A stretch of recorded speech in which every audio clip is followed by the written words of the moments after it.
Assalamualaikum warahmatullahi wabarakatuh. Perkenalkan, nama saya Nina Ulkia Nur Husna, NIM 2320110004. Di sini saya izin menjawab pertanyaan dari soal yang diberikan oleh Bapak Labib, yaitu dari mata kuliah Bank Lembaga Keuangan Syariah dari Prodi Hukum Keluarga Islam.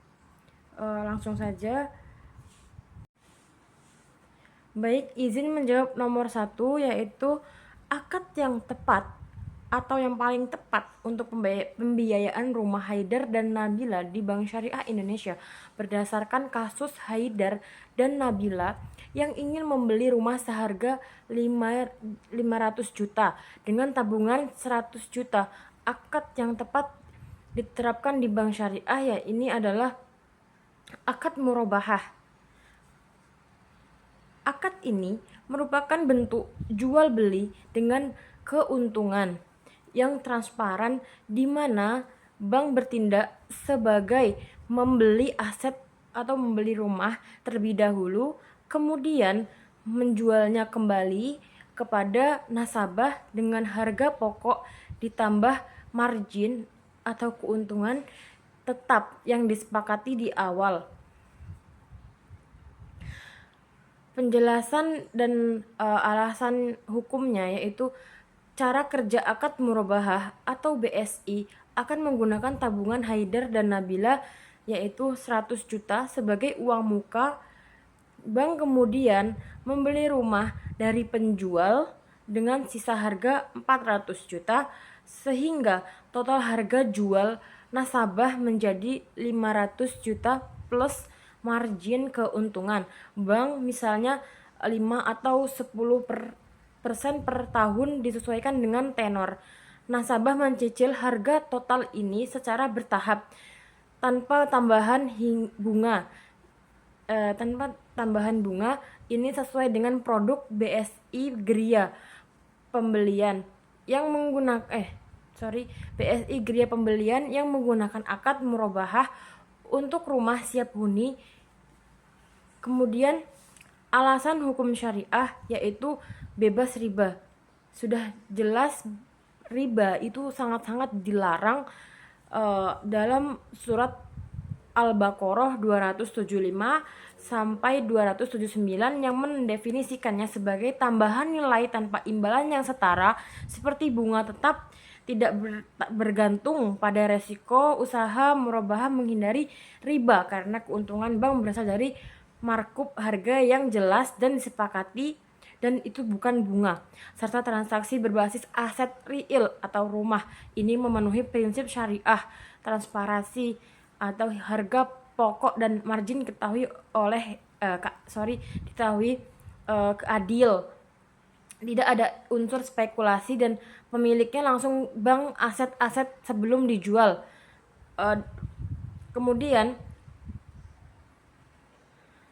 murabahah sah selama margin tidak bersifat ribawi atau riba dan akad memenuhi rukun penawaran penerimaan objek jelas alternatif sehingga musyarakah mustanakisah kemitraan menurun bisa digunakan jika ada elemen kepemilikan bertahap, tapi murabahah lebih sederhana untuk kasus ini karena fokus pada pembelian tunai. Dengan akad ini, Haidar dan Nabila bisa memiliki rumah impian tanpa riba, asal tenor dicicil hingga 20-30 tahun disesuaikan dengan kemampuan. Kemudian nomor 2 yaitu fungsi lembaga syariah sebagai lembaga intermediasi dengan cara mendapatkan keuntungan. Fungsi perbankan syariah sebagai lembaga intermediasi. Perbankan syariah berfungsi sebagai lembaga intermediasi keuangan yang menghubungkan pihak dengan kelebihan dana atau nasabah, pemilik dana atau uang dan pihak yang membutuhkan dana, nasabah, peminjam atau investor, sambil memastikan semua aktivitas sesuai prinsip syariah. Secara spesifik, penghimpunan dana. Bank mengumpulkan dana dari masyarakat melalui simpanan seperti tabungan, akad wadiah, titipan amanah, lalu atau melalui deposit atau investasi.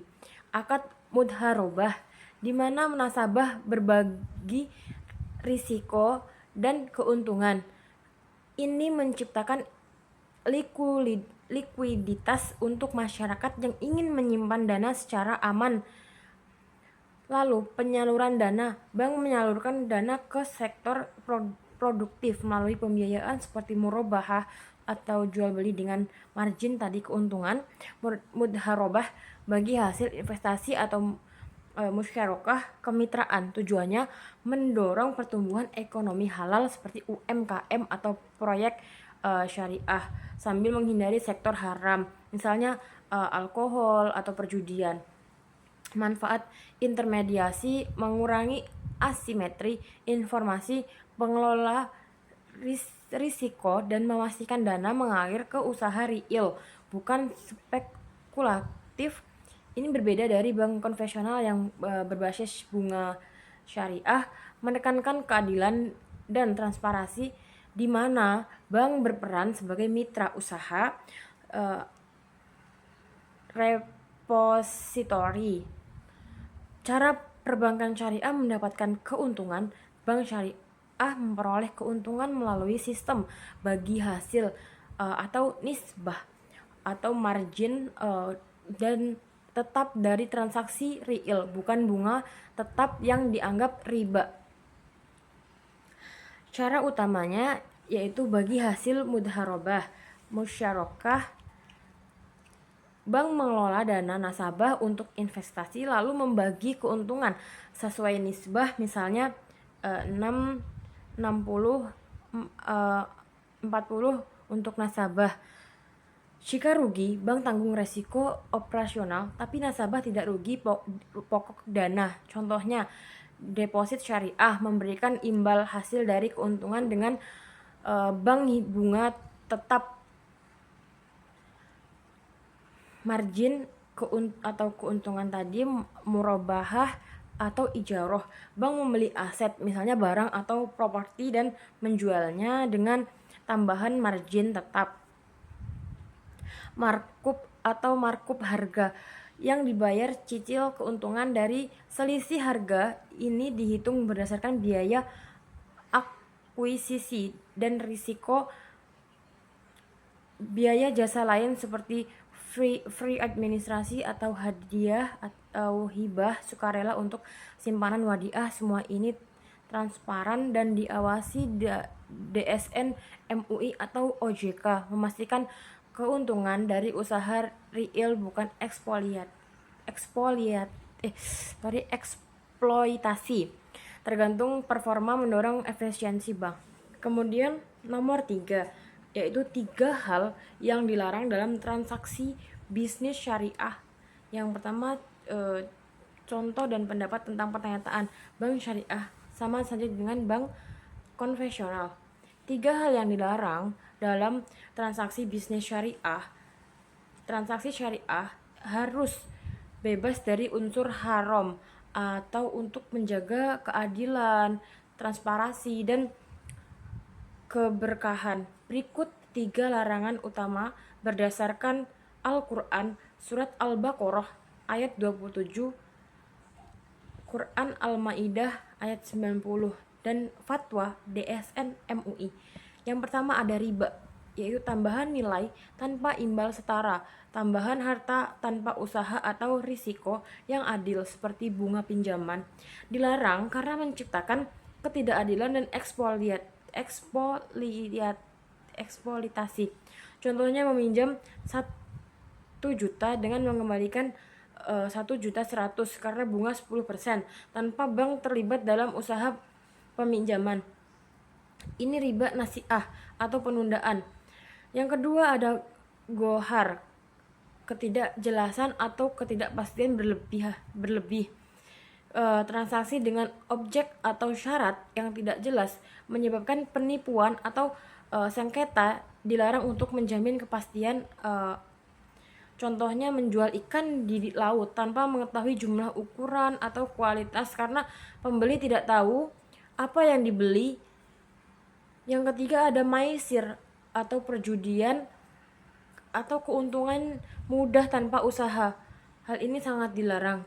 Mendapat untung dari taruhan atau spekulasi tanpa kontribusi real, mirip judi. Dilarang karena merusak moral dan juga ekonomi. Contohnya taruhan lotre, mana pemenang dapat uang besar tanpa usaha, hanya bergantung keberuntungan. Atau derivatif spekulatif di pasar keuangan. Konvensional, pendapat saya tentang pernyataan bank syariah sama saja dengan bank konvensional, tidak ada bedanya. Pernyataan ini sering muncul karena kesamaan bentuk layanannya, seperti ATM atau transfer. Tapi secara fundamental, bank syariah dan juga bank konvensional sangat berbeda. Bank syariah beroperasi berdasarkan prinsip Islam. Contohnya larangan riba, gohar, maisir, menggunakan akad seperti mudharobah, yaitu bagi hasil, dan murabahah, jual beli. Sementara bank konvensional bergantung pada bunga tetap yang dianggap jelas itu riba. Perbedaan lain, pengelolaan dana syariah hanya untuk sektor halal, dalam kurung yaitu misalnya tidak untuk alkohol atau judi, diawasi DSN MUI selain OJK, dan menekankan kemitraan serta transparansi. Meski tampak mirip di permukaan, syariah menawarkan keberkahan spiritual dan etika yang lebih adil, menghindari eksploitasi, bukan sekedar label saja. Saya saran masyarakat mempelajari lebih dalam untuk menghargai perbedaannya, karena syariah bukan hanya transaksi, gaya hidup berbasis nilai. Sekian jawaban dari saya. Mungkin masih banyak koreksi dari Bapak Labib. Jika ada kelebihan datangnya dari Allah, jika ada kesalahan saya mohon maaf sebesar-besarnya.